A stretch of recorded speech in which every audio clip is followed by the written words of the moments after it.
No episódio 7 de Hexatomb, uma polêmica acabou acontecendo ali com relação aos nossos manos psicoleiras. Infelizmente, eles foram bastante inúteis, vou falar com spoiler aqui nesse vídeo, durante a batalha contra os couraças, tendo uma utilidade quase zero, não tendo feito praticamente nada de útil durante o combate. E na minha visão, isso é culpa de game design. Então a gente vai conversar um pouquinho sobre isso e, obviamente, eu vou mostrar aqui não só a minha visão, a minha opinião sobre a mecânica que tinha dentro da mesa, que eu acho que é o principal fator do porquê eles não foram úteis, porque pra mim, e é o que eu sempre falo pra vocês, a mecânica é o que dita RPG. RPG é um jogo, e se a mecânica ela não funciona muito bem, ela não vai ter ali o seu primor em momentos narrativos, ela não vai dar peso suficiente para determinadas cenas. Se a mecânica não é respeitada ou não é bem formada, ela cria assim buracos no seu RPG e ele é a fonte principal de um RPG de mesa. RPG de mesa não é só sobre contar histórias, mas sim sobre regras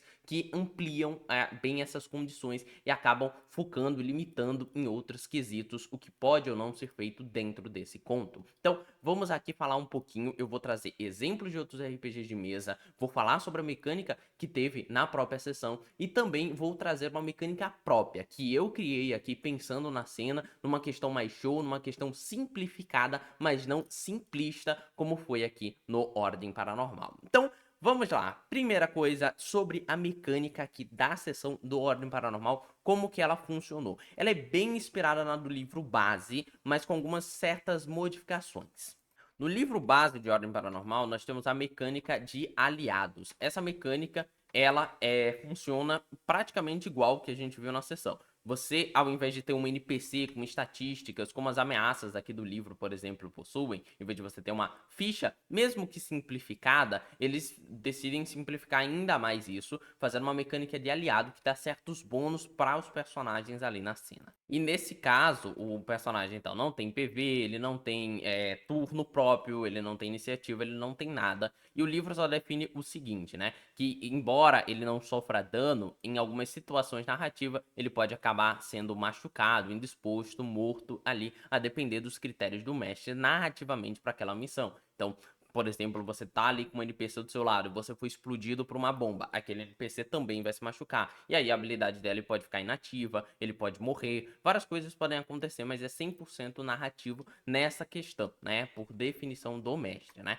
E aqui tem alguns exemplos de tipos de aliados. Ele tem o acólito, que dá bônus ali para ocultismo. Nós temos o faz tudo, que dá um bônus ali em questão de luta e pontaria. E cada um deles tem duas habilidades em específico. Então, essa é a visão do Ordem Paranormal do seu livro sobre como que funciona a mecânica de aliado. Já no Hexatomb, a gente teve uma leve diferenciação. Em vez de ter duas habilidades, todos eles tinham uma habilidade só. E elas eram semi-passivas, né? Eu vou falar semi-passivas porque elas davam só um bônus, elas não tinham um efeito em especial, algo né, super, hiper, oh my god, mecânica. Não, ele dava um boninhos ali pros personagens, só que eles tinham que falar, mestre, eu quero usar essa habilidade, né? Então, tô falando, é passiva porque ela não tem nenhum grande efeito, ela só dá um bônus pros jogadores nessa questão, mas ela precisa ser ativada a partir da ordem dos jogadores. E quando ela é ativa, né, você tem que jogar um dado, não deu pra entender se é um dado por fora ou se é o seu próprio teste de ataque, coisas do tipo que vai definir isso. Mas o que importa é que você vai jogar um dado, e o que importa é que par ou ímpar precisa ser rolado. Se for par, seu personagem tá tranquilo, né, seu aliado está tranquilo. Se for ímpar, infelizmente ele se torna machucado. E se ele girar ímpar novamente, ou mais uma vez você ativando essa habilidade, o personagem morre. Uma mecânica que pra mim ele é tão simplista e não é narrativa em nenhum conceito. Personagens que estavam distante meio que podiam ativar essa habilidade pelo que deu a entender na mesa. Então o Eloy lá embaixo ativando a habilidade pro tiro da Kemi, coisas do tipo poderiam acontecer que não fazem sentidos narrativos ali pra cena. Então era uma aplicação estranha, além de definir a vida de um NPC a partir de um dado de par ou ímpar, uma aleatoriedade completa máxima onde você só tem 50% de chance e não tem fator tático, estratégico dentro desta mecânica. Então, na minha opinião, ela é extremamente simplista, a ponto de que pra mim, realmente, quando eu vi essa mecânica, eu estava fazendo a reação, da sessão, toda vez que eu gravo a análise, eu gravo depois nos trechos, e quando eu vi essa mecânica, eu já gravei um trecho onde eu falei pra vocês: "Gente, essa mecânica não funciona, essa mecânica desse jeito aqui não vai ser bem aplicada, os jogadores não vão arriscar NPCs que eles gostam, eles podem arriscar NPCs que eles odeiam, ok?" Mas acabou nem rolando isso, eu pensei que eles iam matar, assim, dali só pra matar ela mesmo, nessa questão. Além do mais, eles eram aliados, eles não iam arriscar tanto a vida de um NPC que futuramente vai ajudar eles no combate contra os vampiros. Então, de cara, eu olhei essa mecânica e falei: "Cara, não foi bem pensado isso aqui, deveria ter sido melhor trabalhado e cogitado outras possibilidades tão simples quanto, mas sem ser exageradamente, como eu sinto que foi". Então, revisando pra vocês rapidamente, era uma mecânica que não dava fator estratégico, que não deixava os NPCs como uma atuação visual, ampla, onde você podia ver a ação dele, você podia ver a diferença que ele estava fazendo na cena, já que a gente não via dano que ele solava, a gente não via necessariamente, a gente só tinha uma descrição leve: "Ah, ele tá lá batendo no Argano, a outra tá metendo bala". É só isso que a gente tinha no RPG, então também não ajudava a narrativa por essa questão, não dava brilho pra NPC, né.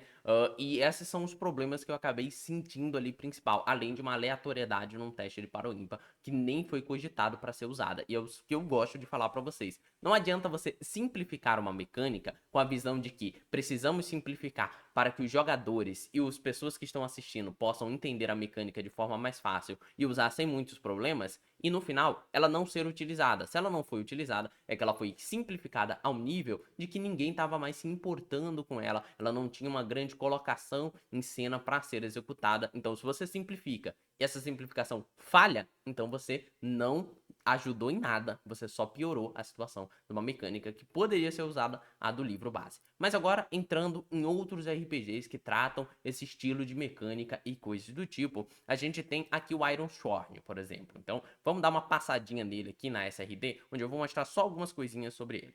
Aqui no SRD do Iron Shorn, ele explica que ele tem uma questão de que você tem um companheiro, mas ele não funciona com NPCs normais, eles são como se fossem Ests, né, então eles são habilidades especiais que seu personagem adquire, quase como se fossem talentos, né. Então eles têm uma vida própria, ele tem ali uma caixinha de vida, ele sofre dano, você usa uma manobra pra poder, reter esse dano, né, que é o Endurance Worn, algo do tipo, mas você pode reter dano e ataques que ele vai sofrendo, mas o que importa é que ele tem uma habilidade especial, que pode ser um bônus, mas ela também pode ter uma habilidade como uma cura que ele dá, alguma coisa do tipo, tá? Então, ele tem uma vida, você não tem microgerenciamento, você não vai falar exatamente qual ação ele vai, ele tem uma iniciativa precisa, não. Você vai usando aqueles talentos ali em momentos próprios e ele pode acabar sofrendo, sendo atingido e coisas do tipo. Então, eu já fui me inspirando nesse sistema para fazer a minha ideia que eu vou trazer aqui no final. Mas a gente não para por aí. O Dungeon Worlds, não sei se é essa versão ou se tem outra, ele tem uma questão de que você tem um leve microgerenciamento onde você contrata mercenários e ele tem lealdade e custo, né? Lealdade, você gira testes para dar certos tipos de comando contra ele, comandos que podem ser, de certa forma, perigosos, né? Então, quando é perigo e tal, ele pode não querer fazer essa ação. E ela ajuda na narrativa porque tem a questão dos custos, né, do que ele quer. Ele pode querer mais glória por batalha, ele pode querer dinheiro, pode ser várias coisas. E depois num combate, se você fez muitos pedidos pra ele, falhou em certos tipos de comando, ele pode no final do combate te cobrar mais dinheiro ou cobrar uma luta melhor, uma coisa melhor. Ele pode ir te cobrando, isso ajuda na narrativa. Então você pega uma questão mecânica, que são bônus, testes que ele vai poder acabar executando através das habilidades de comando, porém você leva ele também para um antro narrativo. E aí eu fui pensando, bom, beleza, um gerenciamento de algo que a gente que gasta, né? Então nesse caso ali eles poderiam subir o custo e a gente tem essa questão da lealdade. Eu não quero jogar teste para poder fazer um negócio, né? Eu não queria ter que fazer isso por causa que eu acho que eu quero simplificar um pouquinho mais para caber no show que é o Ordem Paranormal. E a partir disso eu fui pensando e mastigando essa ideia dessa mecânica. E aí eu comecei a construir a minha ideia.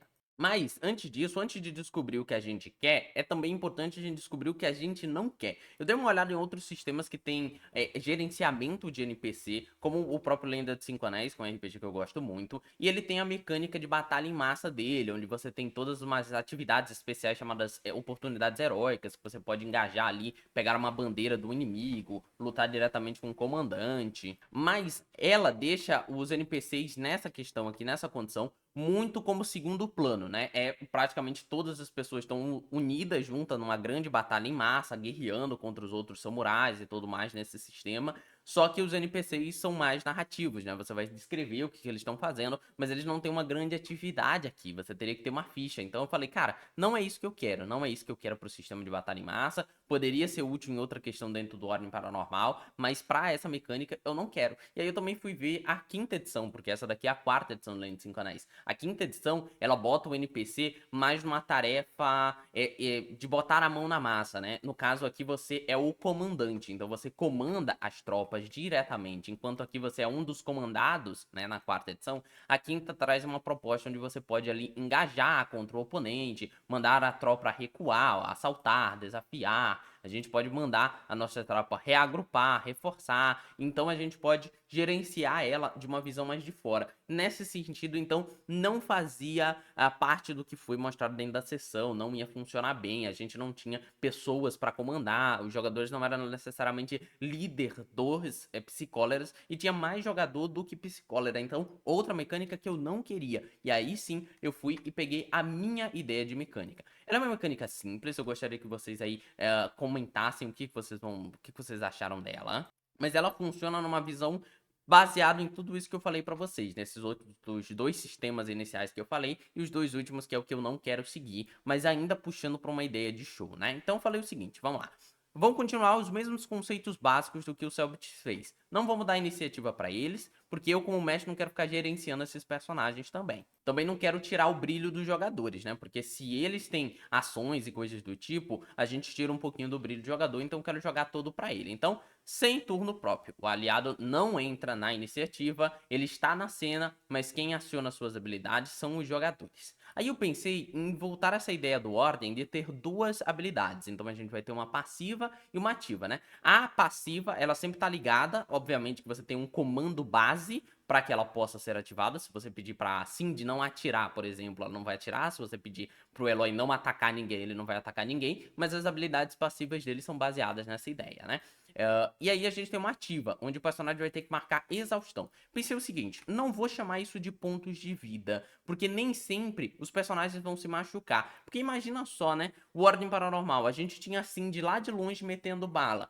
Se alguém pedisse para ativar a habilidade especial da Cindy e tirasse um ímpar, a Cindy ia ficar machucada por quê? Ela ia dar tiro e ia tropeçar, então eu pensei que o personagem começa a ficar cansado.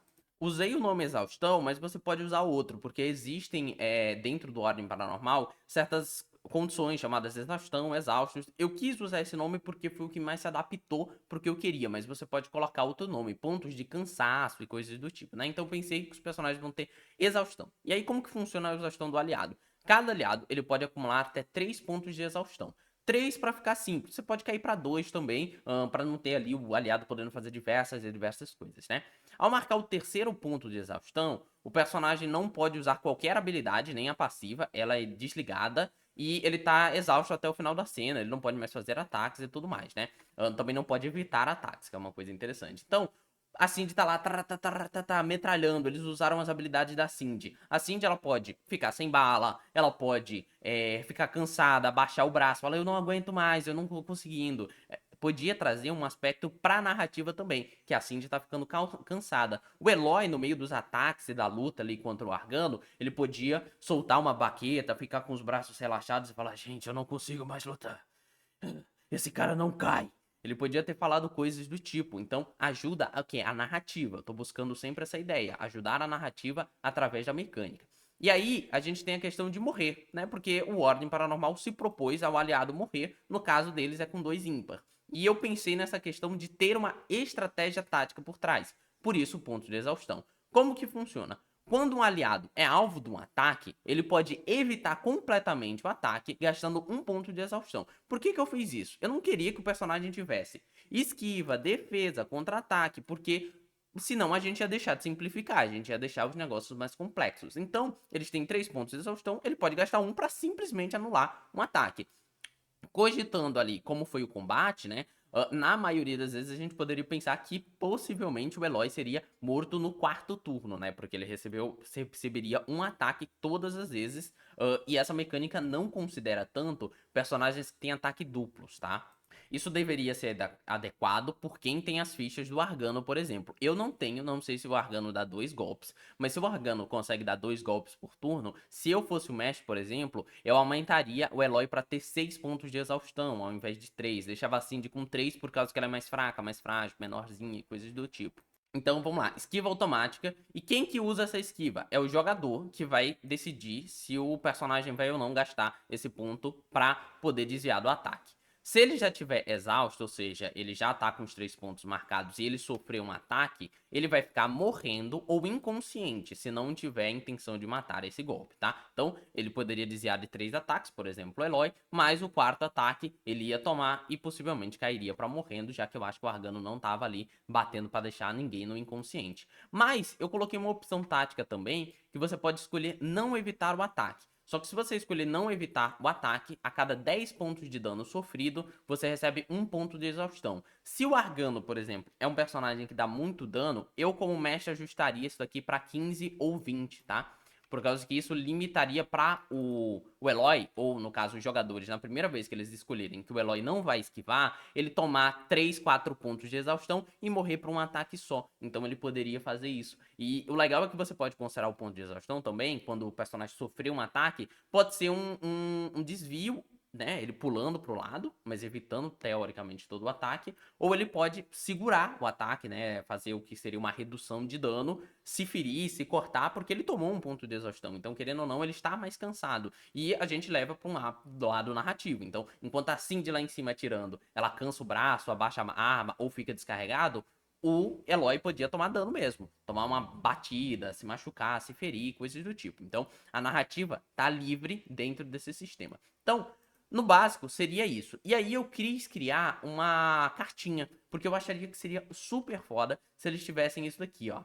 Eu usei o criador de cartas da Hitton Press, né, que é a editora que criou um RPG chamado Daggerheart, e eu usei o editorzinho deles de carta para criar a carta do Eloy e da Cindy. Eu criei 2 habilidades para eles, eu não sei se as habilidades estão fortes, novamente, eu não tenho acesso às fichas do Ordem, coisas do tipo, para saber como que seria melhor balancear isso. Então é uma ideia básica, vocês podem me complementar aí nos comentários. Então eu fiz assim, né, o Eloy, baquetando no ritmo dos amigos. Batida implacável é a passiva dele. Ele engaja em um alvo na cena, causando 2 desse D8 de dano, ou dano médio de 8, todo o começo da rodada. Eu pensei nisso por causa do que ele fez com o Argano. Praticamente ele colou no cara e ficou batendo nele lá. Então, os jogadores teriam essa definição de comandar. Eu quero que o Eloy vá pra tal canto, quero que o Eloy faça tal coisa. E o legal de ser um cartão é que o Selbit podia levantar lá na mesa, do jeito que eles estão usando cartas aqui nessa temporada, e entregar, ó, quem quer ficar usando o Eloy. E aí aquele jogador que ficar com o Eloy,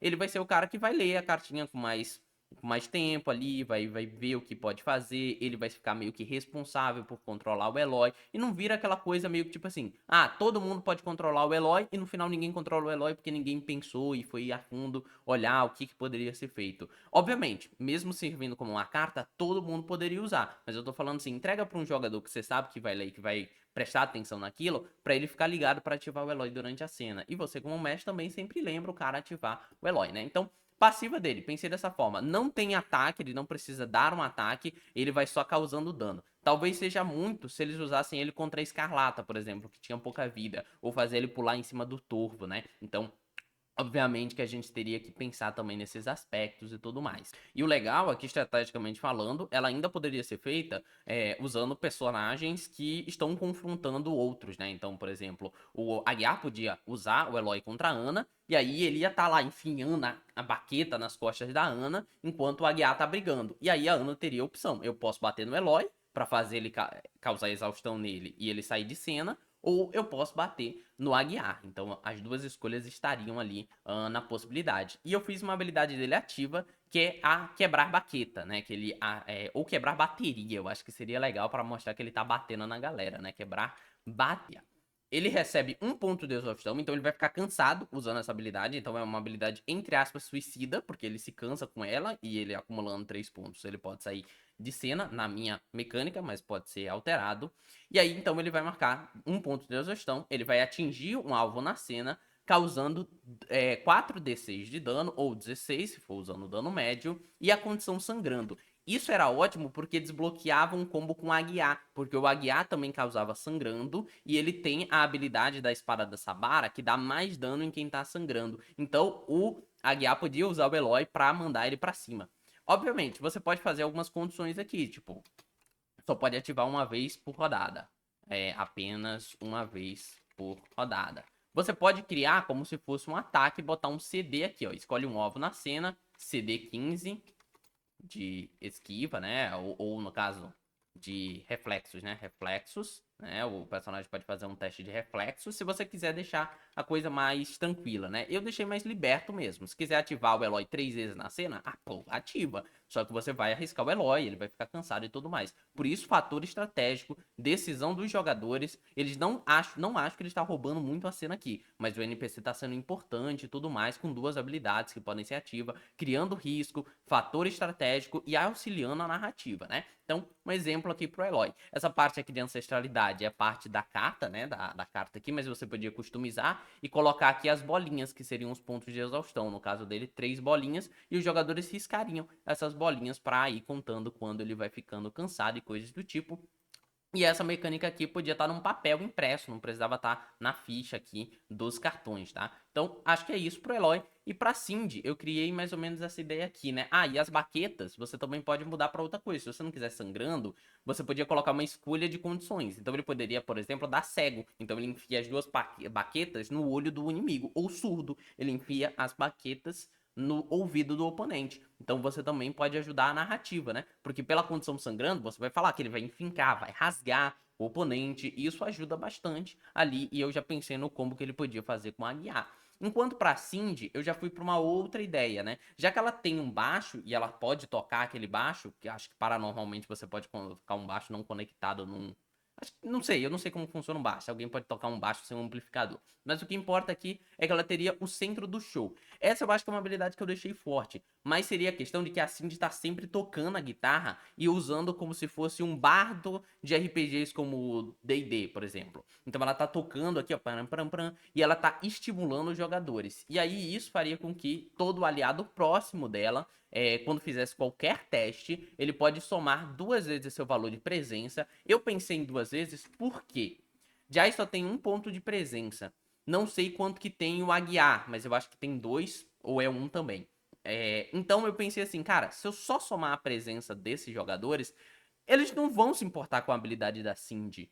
Então, eu pensei no dobro. Só quem ia mais se beneficiar com isso é, por exemplo, o Labirinto, que eu acho que tem 3 pontos de presença ou 4, não lembro exatamente quanto. Mas então por isso que eu pensei no dobro nos resultados do teste, né? Então ele vai sempre somar ali. Então a Jai teria sempre mais 2 nos testes. Isso ajudaria ela a passar um teste ou outro, né? O Aguiar poderia ter 4 se ele tiver 2 de presença. Então isso poderia gerar ali uma situação interessante da Cindy estimulando eles. Então toda vez que você fosse dar um ataque, você podia falar como que é o show da Cindy te inspira, o som da guitarra, a galera ia ver de longe a Cindy dando bala, trá, trá, trá, e tocando a guitarra. E isso é a personalidade da personagem. Então eu coloquei aqui, né, Cindy cantando, dançando e metendo bala. É isso que ela faz, ela fica cantalorando, dançandinha, e aí ela ia estar tocando junto enquanto metem a bala nos oponentes. Então eu achei que assim, narrativamente essa habilidade vai chamar muita atenção, vai fazer com que os jogadores se inclinem mais para esse combate.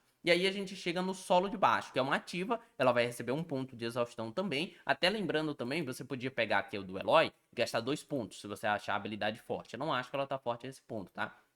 Novamente, você pode colocar condições aqui, porque no caso da Cindy, ela vai fazer o seguinte. Ela vai disparar no oponente, vai gastar um ponto de exaustão, ela escolhe um alvo e você causa 3d6 de ponto, 3d8 de pontos de dano, ou seja, 12 no dano médio, e ele fica desprevenido por uma rodada. Como que eu pensei isso narrativamente falando? Ela vai fazer aquele fogo de cobertura, né? Que no caso ela vai pegar e metralhar o cara pra tudo que é lado, que o cara vai ter que se proteger, se esquivar, pular pro lado. E isso facilitaria pra outra pessoa ir por trás e atacar ele. Então ele ia fazer um fogo de cobertura, ficar levando bala pra aquele cara pra distrair ele e alguém poder atacar. Então eu pensei nele ficar desprevenido, que perde 5 de defesa e perde 1 de reflexo. E isso é bom porque dá um jumping para um jogador brilhar. Então você usa a Cindy pra distrair um personagem, eles poderiam ter usado na Ana, por exemplo, a Ana retendo ali as balas com movimento, e aí o Aguiar aproveitava -5 na defesa pra dar um ataque contra ela, ou o Jai podia dar um ataque. Então eu acho que ajudaria nesse fator tático novamente. Tático porque você pode ativar essa habilidade, ao mesmo tempo você desgasta a personagem, porque ela vai tomar uma exaustão, mas também ela ajuda ali na narrativa, tanto na música dela, quanto na descrição das balas, e não fica aquela coisa só da sessão de a Cindy tá disparando, a Cindy tá metendo bala, ela só tá atirando. Não, aqui você sente que a mecânica faz com que ela seja um agente ativo dentro da cena, sem roubar a participação dos players. Então, você podia até reduzir esses danos, se você achar muito alto aqui.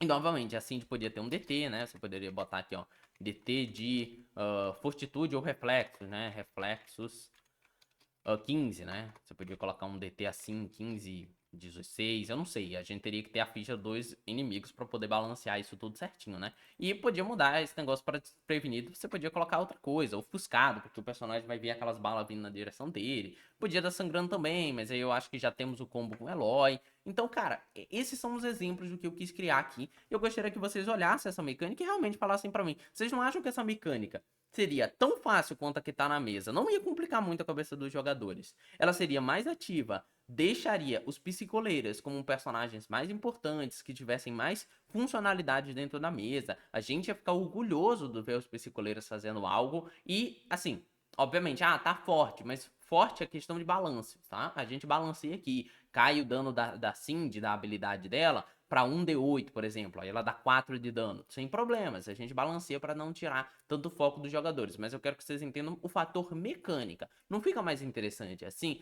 Então por isso que eu sempre falo pra vocês, eu questiono a Ordem Paranormal nas partes mecânicas, não é por mal, não é pra ser aquele cara chato que fica falando toda hora, e o Ordem Paranormal não pensa na mecânica, mecânica deixada de lado, pra uma simplificação besta, né, uma simplificação que na minha visão é prejudicial pra mesa, então olhem isso aqui, me critiquem também, falem o que você acha, o que você poderia mudar, isso daria muito trabalho, os jogadores não entender, pô, entrega essa carta na mão da Bagi, entrega essa carta na mão do Labirinto, eles vão ter mais tempo pra olhar. Eu sei que se você jogar isso na mão do Cereal, ele não ia entender muito bem, nem uma Abelha, nem a Biamun, porque não são personagens, pessoas que são muito focadas e jogam RPG há muito tempo, mas você joga pra uma pessoa que minimamente sabe, ela consegue pegar essas cartas. Então se vocês gostarem, me digam aí e comentem quais as outras habilidades que os personagens de Hexatom poderiam ter, porque aí eu vou fazer bem bonitinho uma fichinha pra cada um desses personagens, um cartão como esses daqui que eu fiz. E aí eu libero pra vocês na aba comunidade aqui do canal, se vocês gostarem. Aí eu solto pra vocês, vocês baixam, vocês alteram, vocês mudam. Vou deixar até esse site de criador de ficha, de carta, aí na descrição, tá? Então você pode ir lá, dar uma mexida e testar suas próprias habilidades, criando aliados também pro RPG. Por isso que eu falo, é super importante. Estudem sobre RPG, vejam outros RPGs, entendam um pouco mais, porque isso ajuda a deixar a tua mesa melhor, tá? Então, se você gostou até aqui, considera dar um likezinho nesse vídeo, se inscrever no canal e mandar um comentário bem legal para poder incentivar a continuidade de criações de conteúdo como essa, que não tem nenhum criador de Ordem Paranormal que fala, batalha na mecânica. Na verdade tem um ou outro, mas é bem raro você ver as pessoas falando, porque a gente sente que vocês não têm interesse, que as pessoas acham que RPG é só história. Não, mecânica é importante para auxiliar a história. Então, eu acho que é isso. Ficamos por aqui, ficamos com o nosso muralzinho dos grandes membros que apoiam e ajudam esse canal. Considere se tornar membro também, temos bastante vagas aqui no nosso mural. E, bom, muito obrigado a todos que assistiram esse vídeo. Quem falou que vocês falou, seu narrador. E fui.